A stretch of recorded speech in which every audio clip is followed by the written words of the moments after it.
Thomas, welcome. Thank you for joining me. Thank you, Daniel. Good to be with you.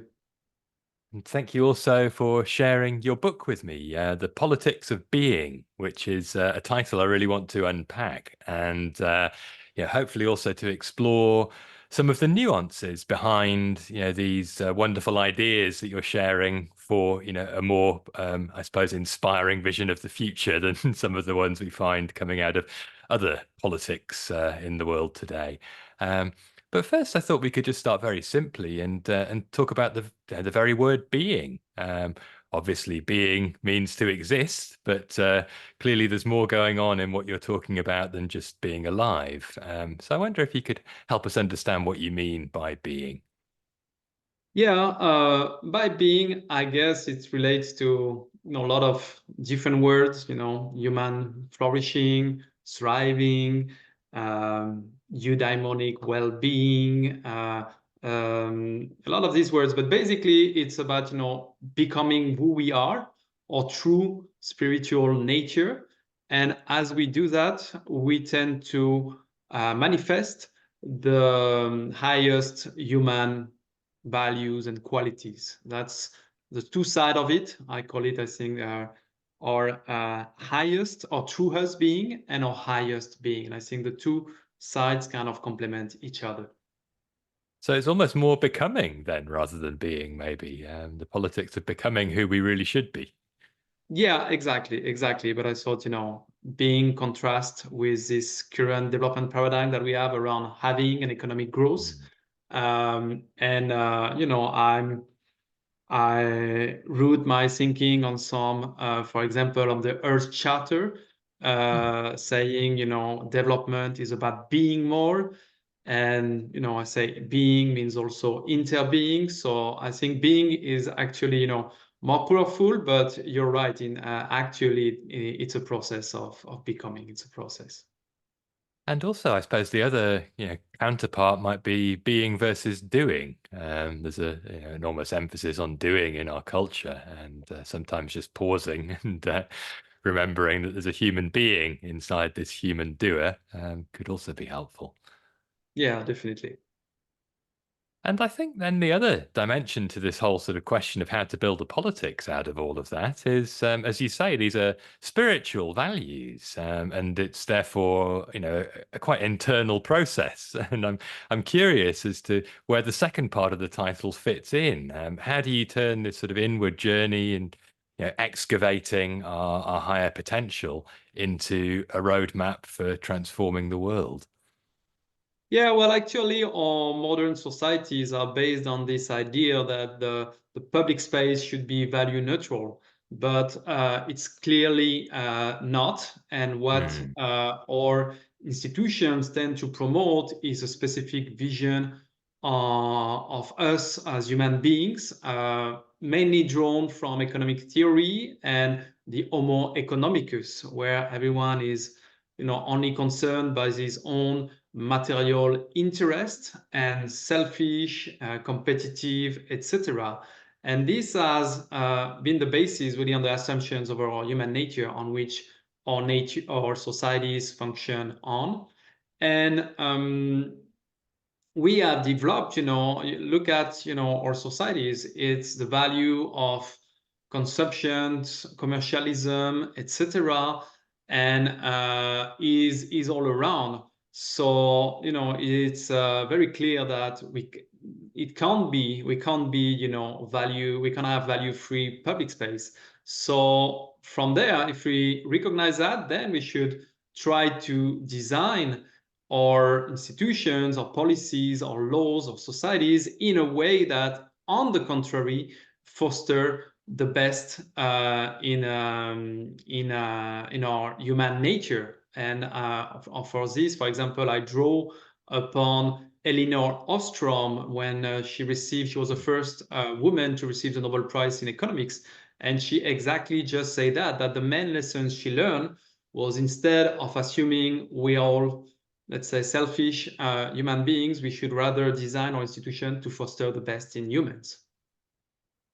And I think that there is perhaps a sort of both and dimension to this. I mean, the Earth Charter that you referred to, if I remember, was that 2000, and they were talking there about once, basic material needs have been met, then the next level is to start thinking about being more rather than having more. But obviously, for a lot of people in the world, there is still, a struggle to maintain the bare essentials for survival. And that mentality, unfortunately, also exists, in a society where most people do have the bare minimum for survival, but they're still striving for more. And that's what perhaps might need changing. And I'm curious, therefore, to first come back to your own experience and how this became your priority. You've been working in international organizations. You've obviously had, quite a long-standing commitment to trying to do things differently. But at the same time, you've been surrounded by others who are perhaps more attached to the current paradigm.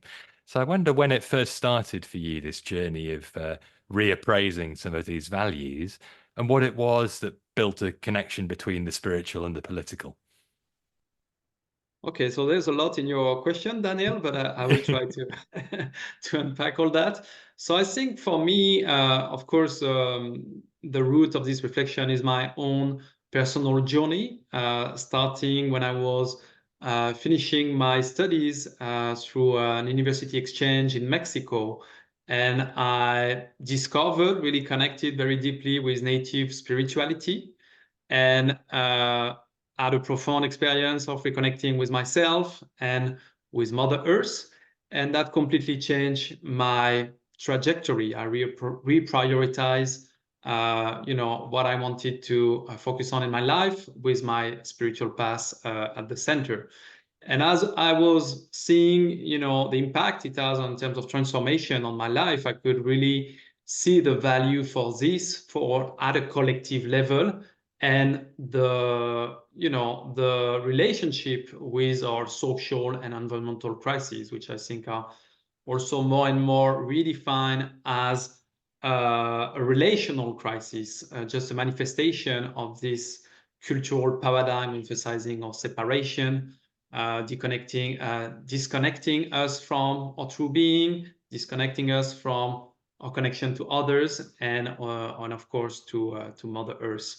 So as that was the basis for my engagement to work for Mother Earth, and I did a PhD in ecological economics on tropical forest conservation, and I've worked a lot on that, and climate change and other aspects of the environmental crisis. And as an environmentalist, I came to recognize that there is little we can achieve when we really look sincerely into the depths of our environmental crisis and the poly-crisis we are facing. We really see that there is little we can achieve with that current development paradigm emphasizing economic growth, while we keep that kind of vision of progress. I think we have no no future on this earth, we could say.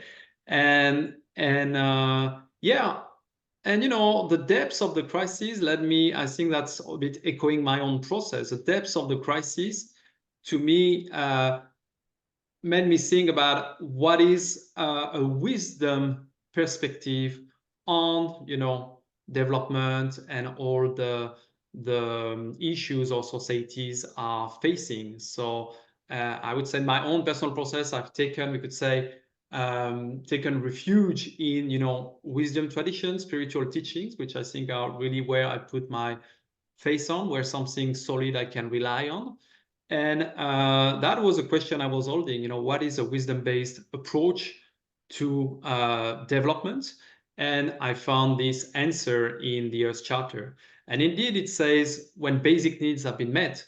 But I think we are more and more of us are recognizing that actually to meet the basic needs of everyone, we need to make that change from having to being. It's only by being more compassionate and reprioritizing, what's important in lives, that will be able to ensure everyone's basic needs can be fulfilled. And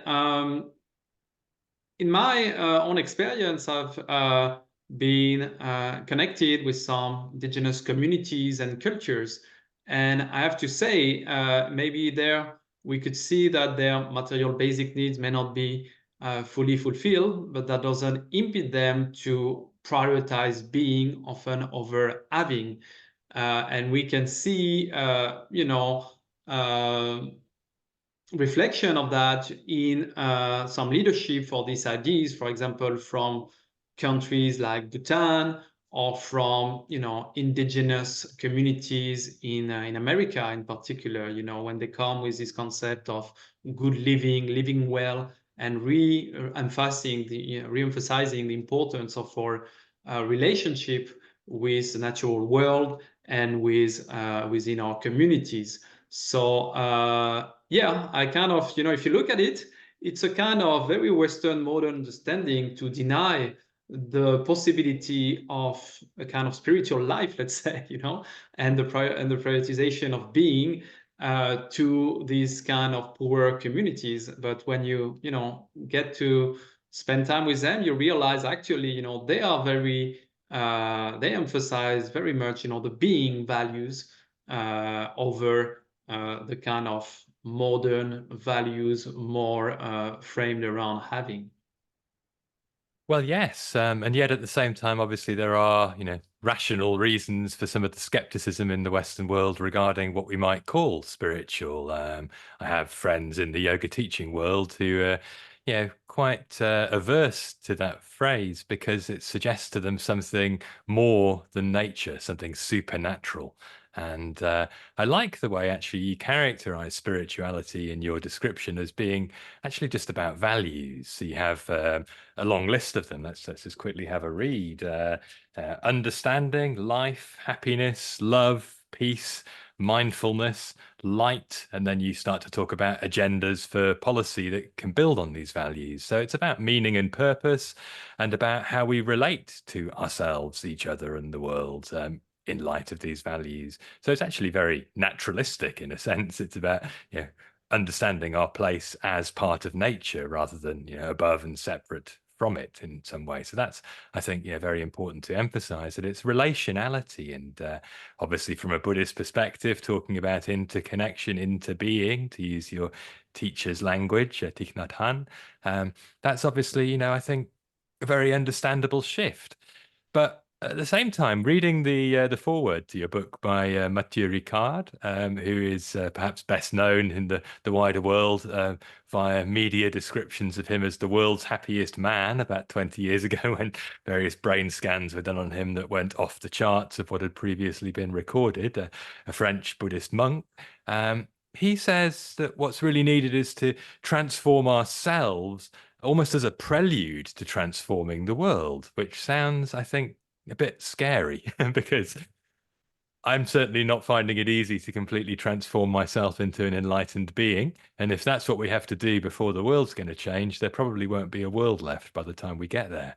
So I wonder what you feel about those sort of ideas of doing one before the other compared to some of the indigenous examples you were just citing, where, despite not having basic needs met, it's still possible to prioritize other things.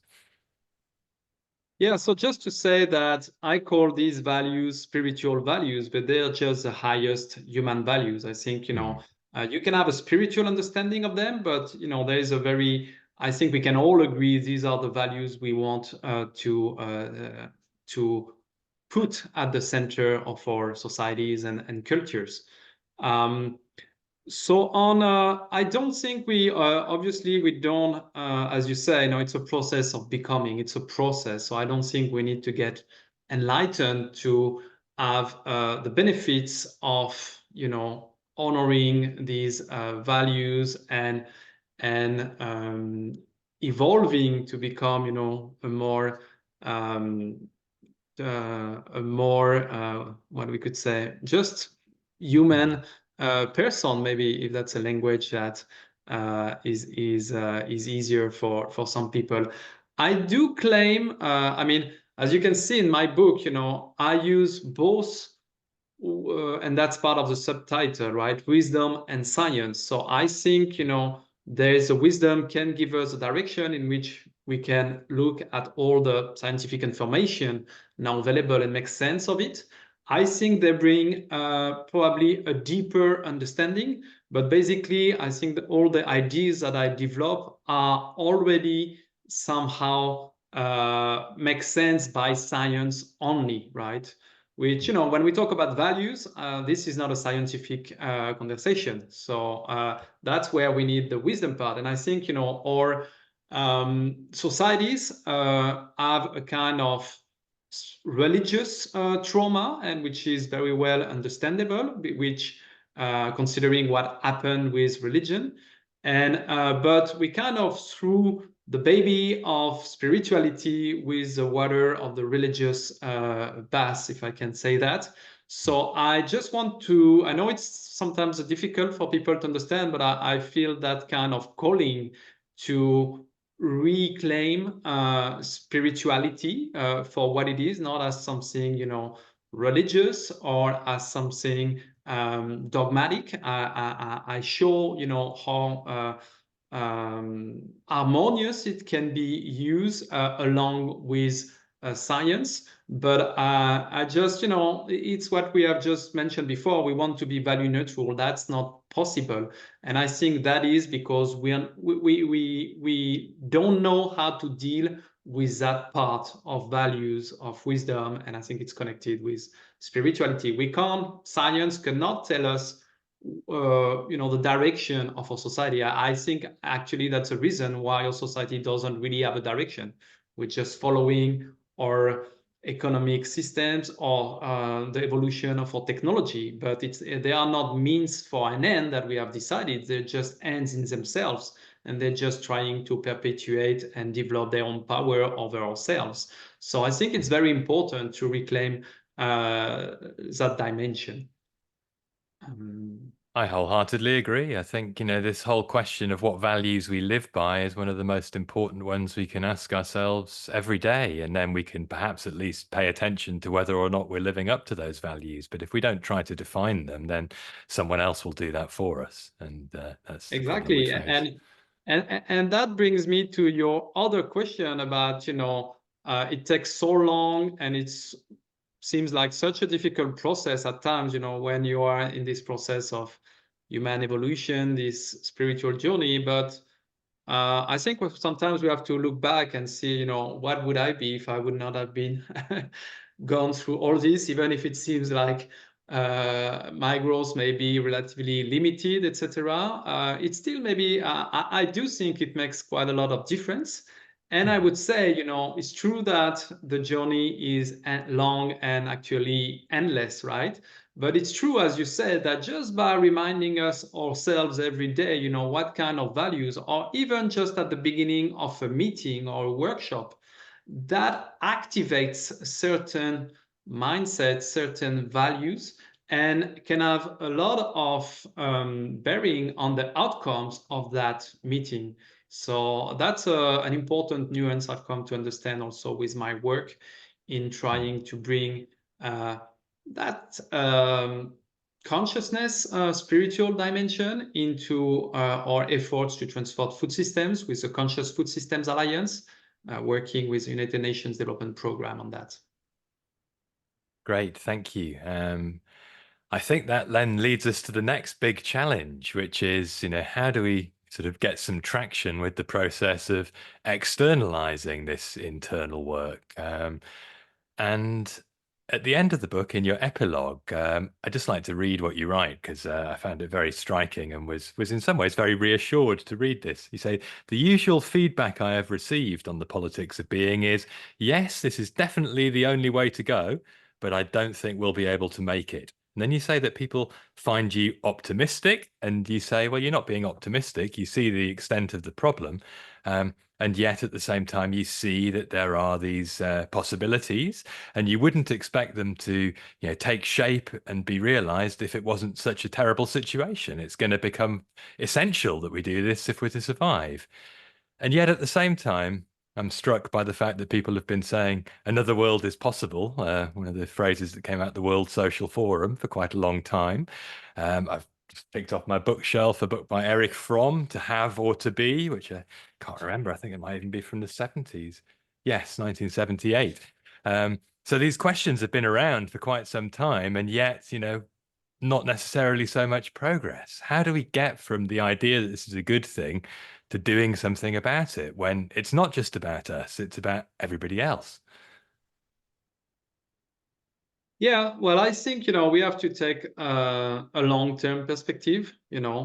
50 years is not, when you start talk about the 70s and Eric Fromm, Hmm. is not that much. And, I think, uh, we are really in a very special historical moment. And, we see the possibility of a big collapse.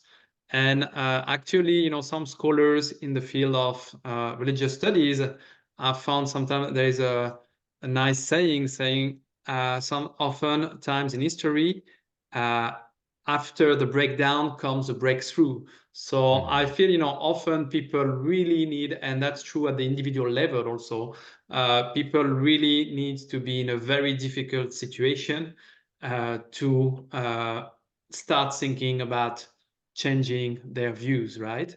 And their ways of living, being, etc. So maybe we are not yet there. We can see it, coming, but maybe we'll have to experience that breakdown before these ideas are, become the new direction for our societies. So I think we need to be patient, and we need to not be only seeing the negative of the breakdown, but seeing also the possibility of the breakthrough. And what can we do about it? Well, I think we're trying to influence a lot of conversations, building, aligning our message. You have seen also that a lot of efforts in my book is about bringing different movements together. Uh, Hmm. all the values that you have mentioned are actually now field of scientific research and at the core of many social change initiatives, which do not necessarily recognize they are part of this new vision, new paradigm around being. But I think it's a framing that can bring them together. Um, Finally, that's my work at the moment, as I've said, is with UNDP and the Conscious Food Systems Alliance. So that's a good example of an alliance, a network of organizations and individuals who are really making the claim that actually transforming our systems should incorporate that inside out dimension in the way we build capacity, but also in the way we are convening, in the way we are building safe and transformative spaces for deeper conversation.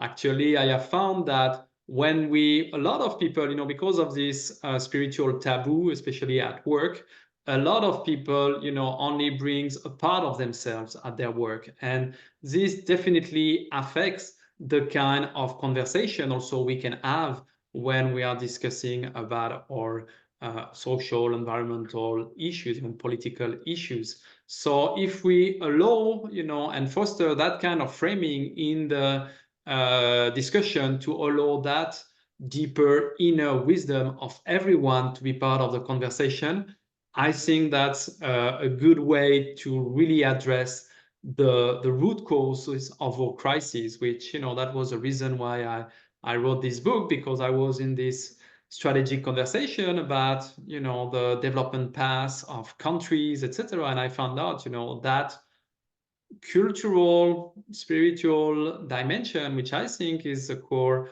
our mindsets, I think is really the root cause of the poly crisis. It's indeed the thing that is more systemic in nature. It's the common things between all our crises. It's the same worldview, same mindset, and if we don't address that, we won't be able to solve these problems.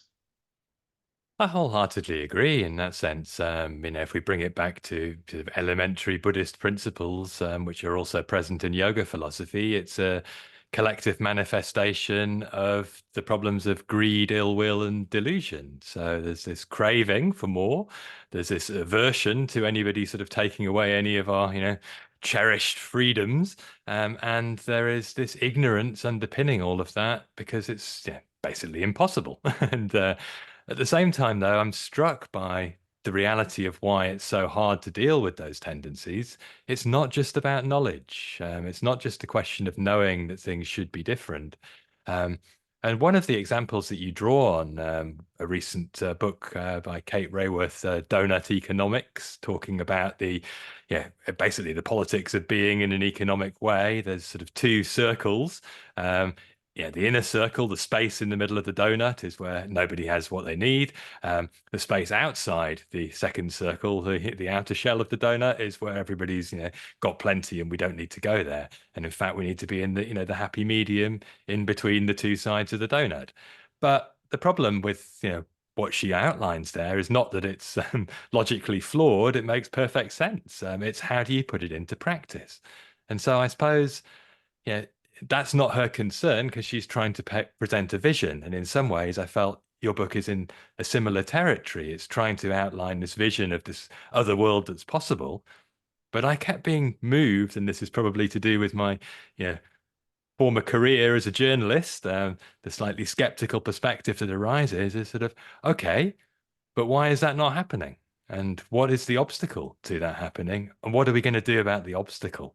So I wonder if you could say something about that when it comes to actually turning visions into practice. A word popped up in something you said and is also there often in the book, and that word is should. So people should do this.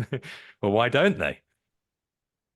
Yeah, well, it's actually, as you say, it's a process of transformation, and with that kind of collective consciousness being the ingredients that can make things that was previously impossible to become possible.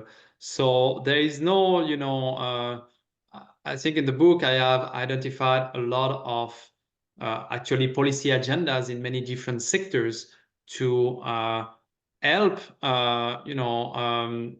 achieve that kind of more human flourishing, and at the same time evolving our consciousness, so that everything, that whole vision can become our north stars. I think what makes me gives me hope is that I was struck when I was looking at all these different different sectors, education, health, justice, governance, there are 9 sectors in the book, that actually the the solution that I've identified, coming more from that wisdom, spiritual perspective, are actually the one that are identified by the best professionals in these different fields, I believe. So that means it makes a lot of sense actually just to, without, this overall vision of, change, which is a bit theoretical, right? About changing, our development paradigm from having an economic growth to being or collective flourishing. But these solutions can impose themselves one by one in many different fields, and before we shift our north star.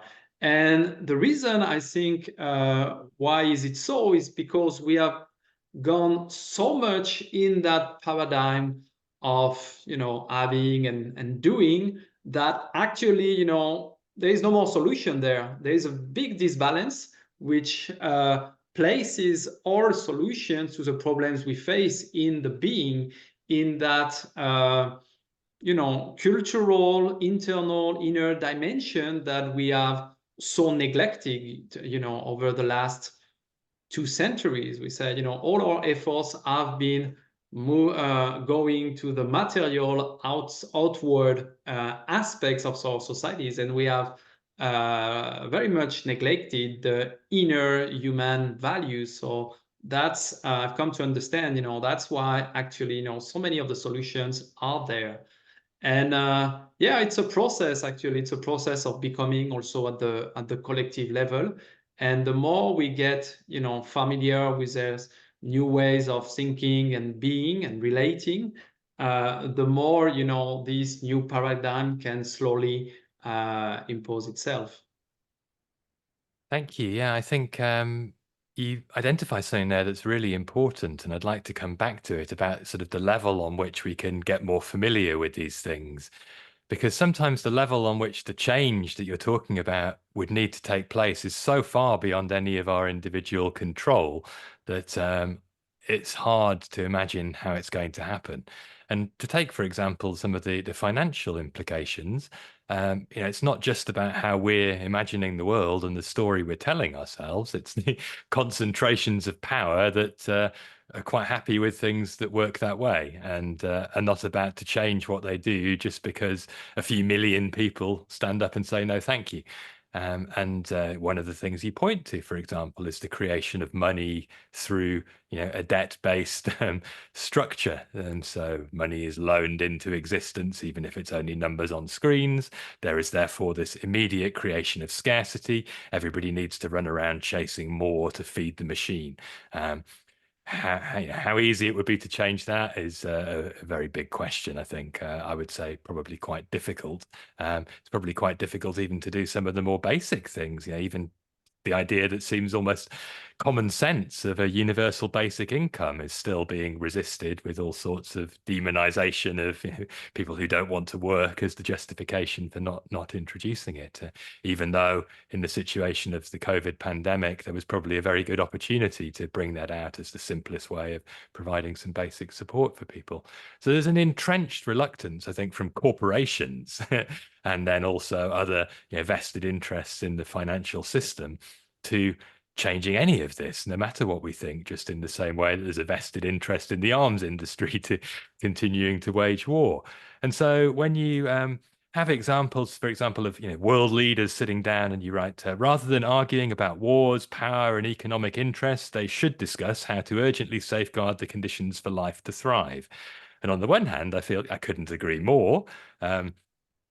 And on the other, I sort of feel that's the level beyond which we can really expect this to change very much. Surely it's better to maybe start at a lower level where these values can actually manifest, as you say, and an organization that we're part of, where we show up for a meeting and we try to influence how things proceed by what we're willing to share, and perhaps inviting others to share something similar, taking a risk ourselves because we might be fired for saying, yeah woolly-headed spiritual stuff instead of hard-minded spreadsheet justifications for whatever it might be. But that seems to me, the more manageable level. But at the same time, obviously, that's not enough. We're not going to change the world if all we try to do is change our, local church group or whatever it might be.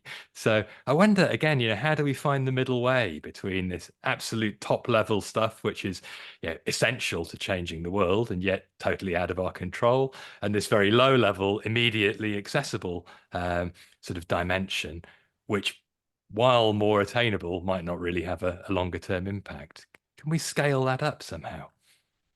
Yeah, I think it needs to happen at all levels at the same time, right? And it's an organic process, and actually, it even starts with ourselves. In my day, I have all these different aspects showing up almost in my work.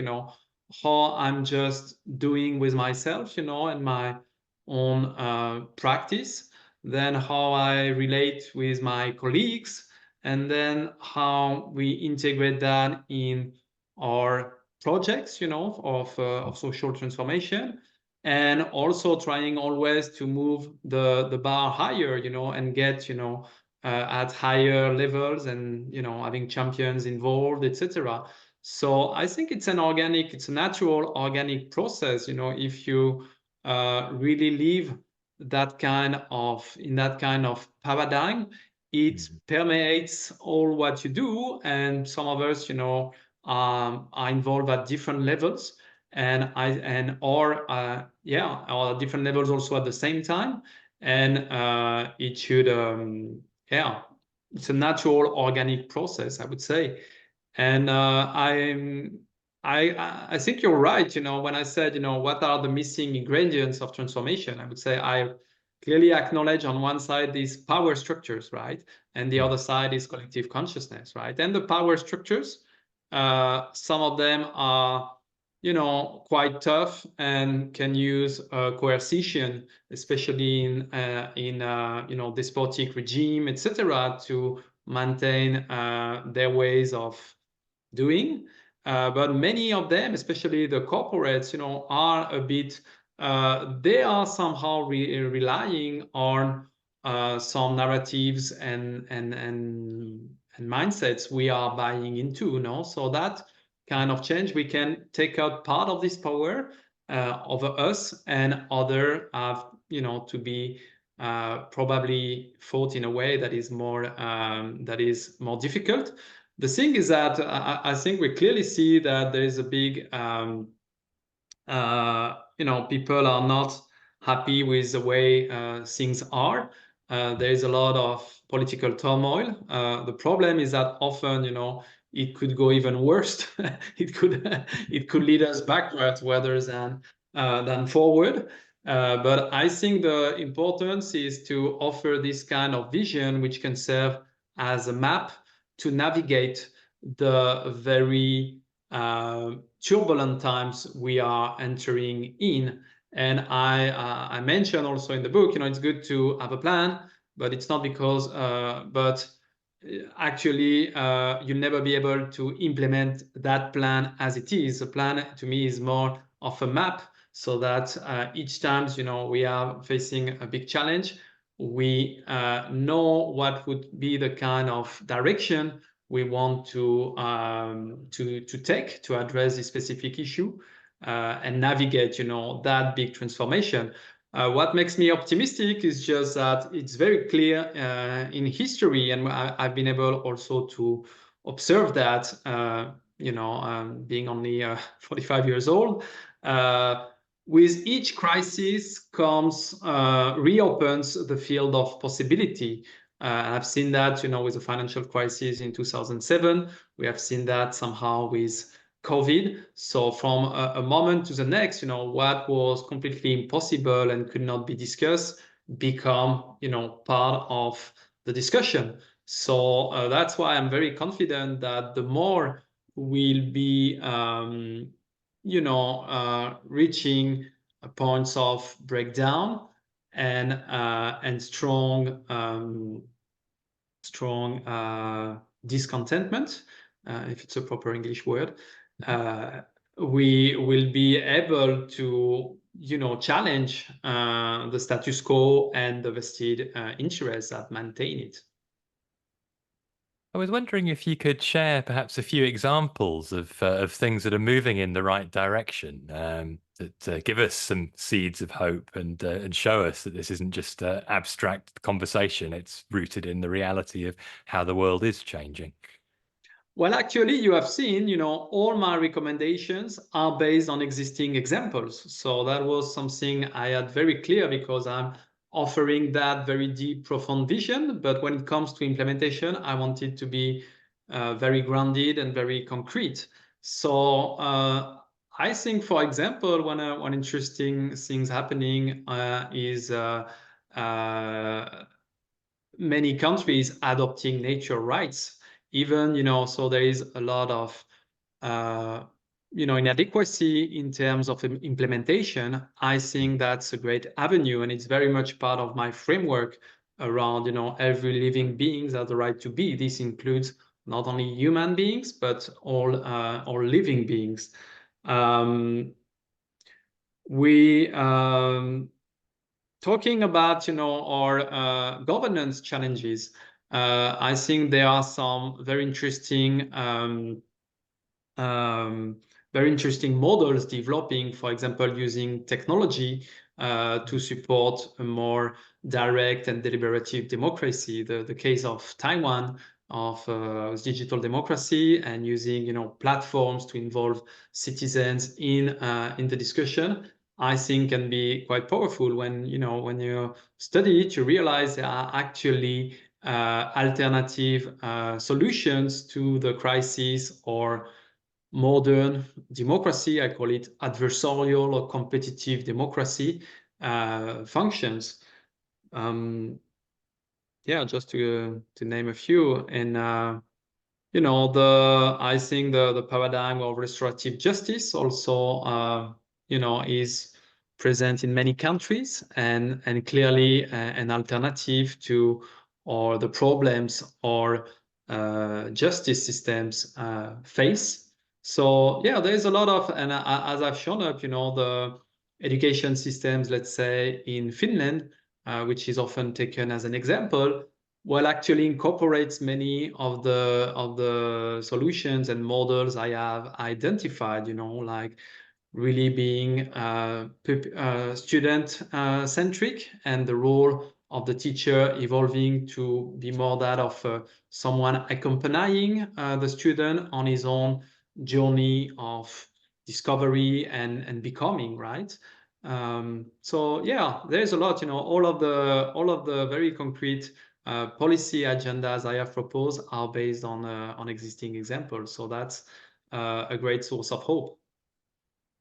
The education example is fascinating because, it's where we start to get indoctrinated, obviously, and the overriding emphasis in most countries, I don't know the Finnish example well, but you do highlight that one thing that they take a lot less, I guess, interest in is grading. It's much more about the, holistic experience of sharing ideas rather than the testing of whether or not those ideas have been absorbed in a particular way.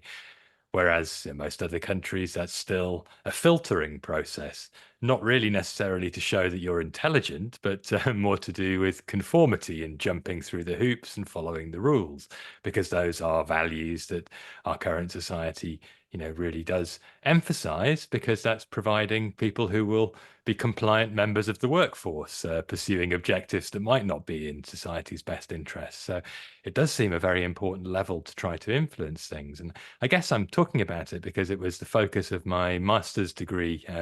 Went back to university about 10 years ago and did a degree in traditions of yoga and meditation, it was called. And I focused on the teaching of mindfulness in UK schools, and how rather than using that as a tool to examine these causes and conditions very deeply and see what the problems were and what might be done about them, mindfulness was very much an instrumental tool to enhance productivity and performance, and in fact actually make people better adapted to these things that we shouldn't be adapting ourselves to, and therefore better equipped to deal with stress, mental health challenges that all arise from this desperate attempt to get higher grades and secure your future and get this job that leads to goodness knows where.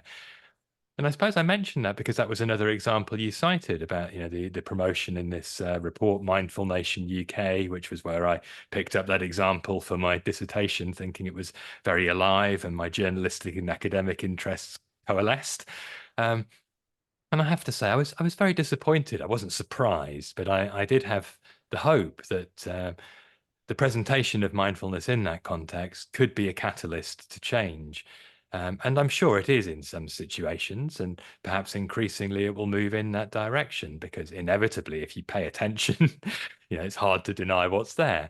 But I did have the feeling that, again, it was still somehow being used to adapt us better to what we shouldn't be adapting to. And I didn't see much willingness among the people who were promoting that, who themselves were very invested in mindfulness, a willingness on their part to admit it. And if we can't even admit that the pseudo solution isn't actually a solution and therefore something needs to change, then we're going to get stuck and stuck and stuck. I just wonder if, hearing that example, anything comes to mind about how we can really stay focused on the fundamental priorities and not get led down that sort of diversion that wastes time and doesn't really lead anywhere. Yeah, I think it's a process of becoming, as we've said, no. So actually, when you put new ways of being, new values in the system, they often tended to first, being distorted by the actual system.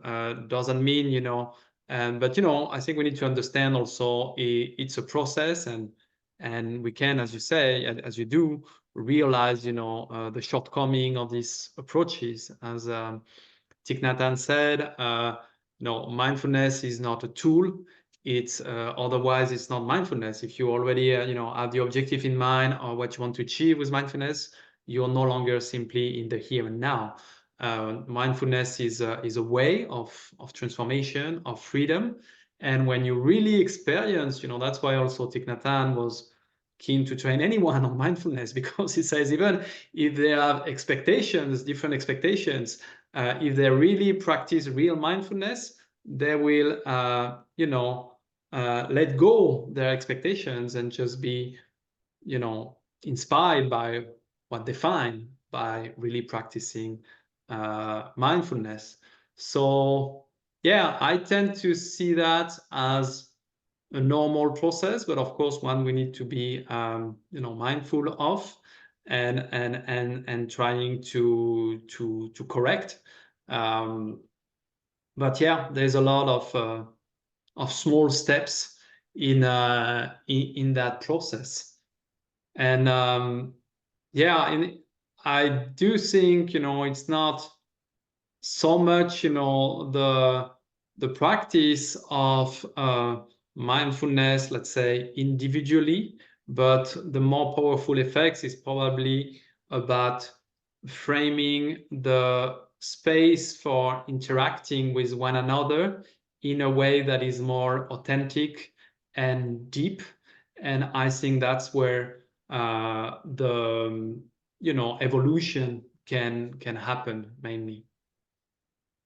I wholeheartedly agree, and that is obviously what you find, say, in a monastery context or an ashram, where there is this overt emphasis on these deeper and more, I guess, integrated values. I'm struck, you wrote about this in the book about Thich Nhat Hanh's 5 mindfulness trainings, which are basically the ethical precepts of Buddhism, the lay precepts, turned into, a formula for actually living and embodying some of the broader principles of the Buddha's Eightfold Path, and that mindfulness is one of those 8 parts, and therefore it's integrated in a holistic system for transformation. Whereas in these other secular contexts, all of that tends to get stripped away, and we end up with what gets called muck mindfulness, this sort of franchisable model of learn a few skills that help you pay attention and be a bit more present. So it's much more than being present; it's actually remembering literally the meaning of sati, the important values that we have at the center of things. And so I wonder what we can think about doing at a very simple level in an institutional context, in a communal setting, to make those sort of ideas more central. How do we build, as you were describing repeatedly in the book, institutions that are better suited to human being rather than seeing us all as tools in the machine of the monstrous system that's eating us all? Yeah, I think we have to be mindful of the kind of assumption over human nature we're relying on to see how our institutions will function. And throughout the book, there are different examples in different fields of that part, no, including in organizations with what we can call teal or liberated organizations. And basically, in organizations, but in society, you're saying, you have systems of command and control, which assume that you can't trust really people, you need to control them. And there are systems that are rather based on trust and providing the context for everyone to be able to bring out the best of themselves into that. No, so yeah, that's a very important aspect about when you start to designing incentive systems. For example, this is what I've studied in my PhD studies on forest conservation with economic incentives, and the main questions being, are they crowding, that's a vocabulary a bit scientific, crowding in or crowding out the intrinsic motivation. So people have some intrinsic motivation to protect nature. If we change that into a game around making nature conservation profitable, that can change also the mindsets and of people. And the ones who were protecting nature out of love and respect, responsibility, we may change that mindset, and that could be counterproductive. So that has been, very on the back of my mind when I was reflecting on all these ideas. Maybe the other part of it is at the organizational level, how we foster a workspace that is much more open to these ways of being, relating, and thinking, we could say. So that's really evolving the culture of our organization, trying to foster trust, authenticity, inviting people to bring the whole of themselves into the workplace, and the way we approach meetings, maybe the way we remind people of what our values and operating principle, the way we frame meetings, just setting, for example, the intention, or having a short meditation at the beginning, or just a check-in and a check-out to really feel, everyone, how is everyone today, and how everyone feels about what we are discussing. So there are many practices to support that, and they can, really lead to the creation of different outcomes, of different, products from these services, from these organizations.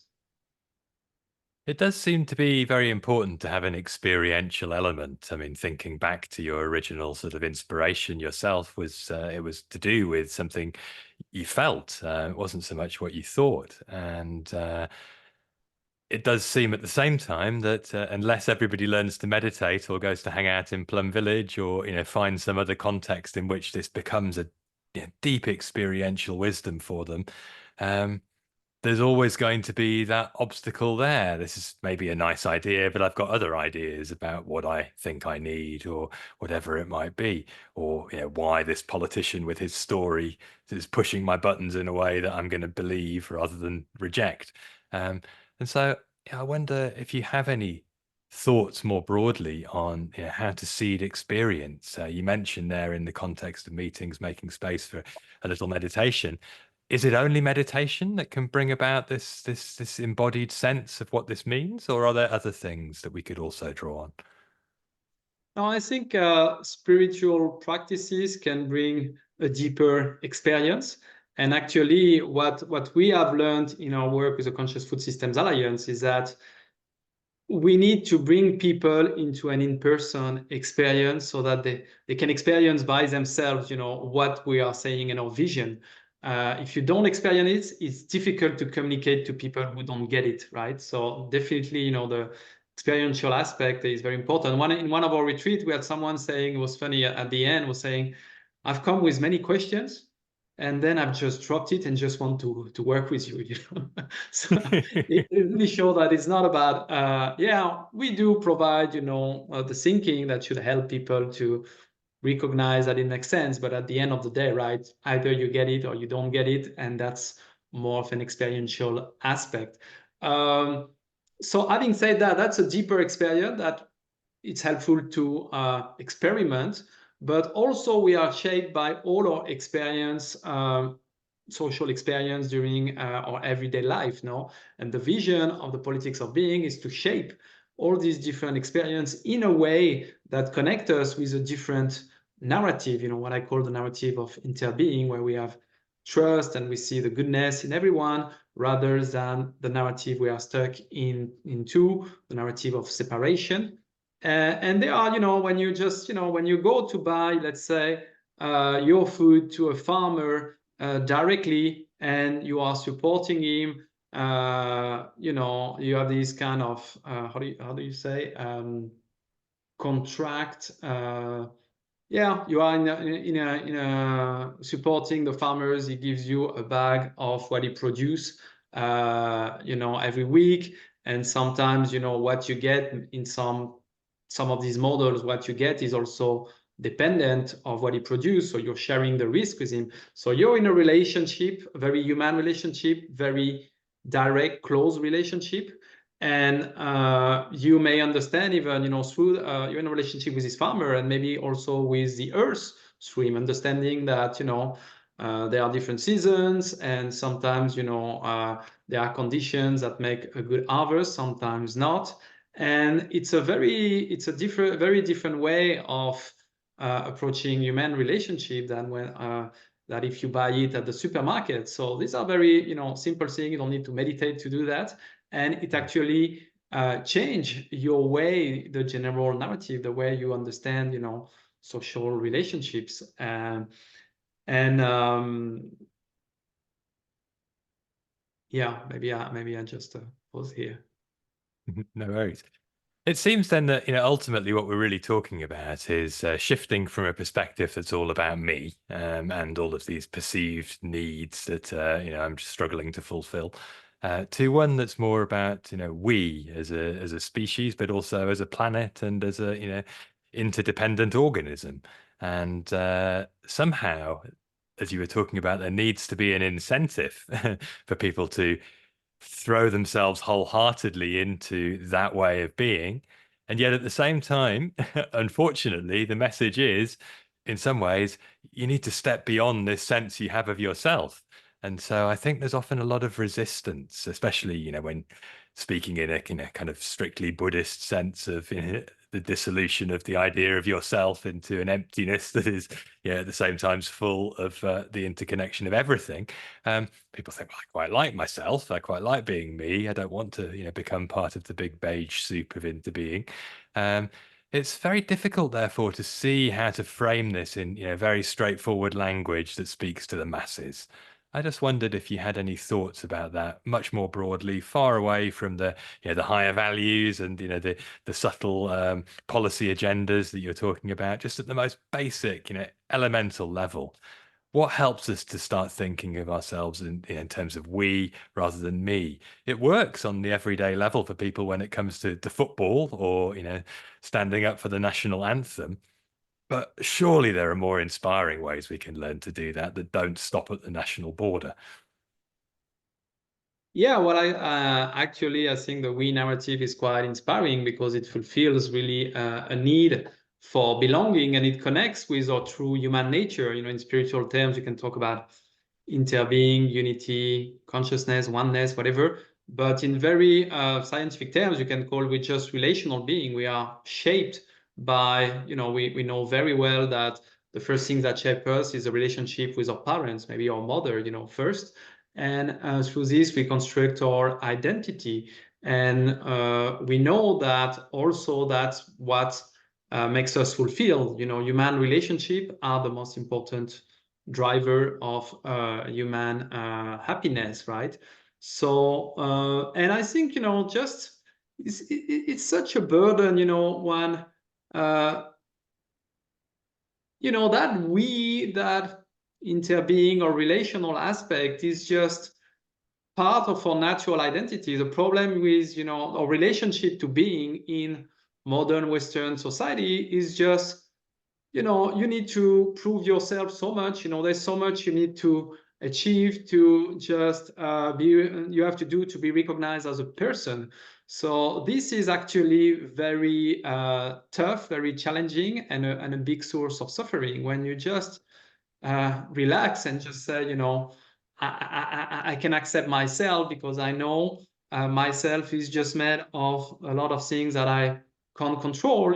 It's my parents, my ancestors, my society, my education, etc. And actually, a lot of our suffering comes from being identified with our thoughts and emotions. Yeah, definitely the experience of meditation, can help a lot with that.